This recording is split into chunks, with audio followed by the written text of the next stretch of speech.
The woman slides a $5 million check across the table to the woman sitting opposite her, her fingertips tracing the check's edge without a hint of hesitation. This marks the 22nd time she's handled her husband's mistress troubles. From initial numbness to present-day expertise, she's long grown accustomed to using money to buy off the cracks in their business arrangement of a marriage. Her husband stands by the window, watching her resolve the issue with a satisfied smirk, knowing full well their union was never about love, merely the product of bound family interests. However, this understanding they'd maintained for years is suddenly shattered one day. Her husband abruptly asks for divorce, claiming he's met someone special, and even volunteers to split their assets 50-50. No arguments, no pleading, they handle it like a business contract, calmly instructing lawyers to process the divorce paperwork. Back at her now solitary mansion, the doorbell suddenly rings. When she opens the door and sees the young woman standing outside, she recognizes her immediately as the reason behind her husband's divorce request. She instinctively moves to close the door, searching for an excuse to dismiss the visitor, but her husband's hand suddenly appears, holding it open.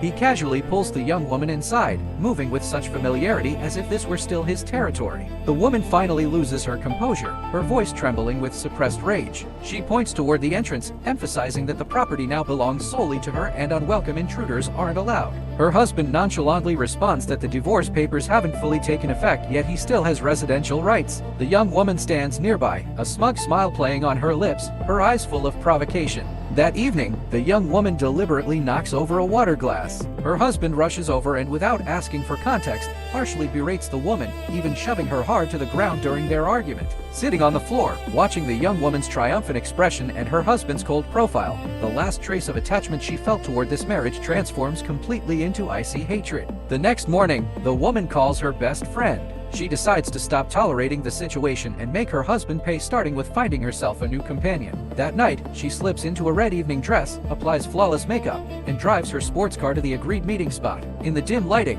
a tall, well-built young man approaches her, his profile sharp and graceful, radiating an aura of warmth and vitality. The moment their eyes meet, her heart inexplicably races. Emotions long suppressed within her business marriage begin to stir once more.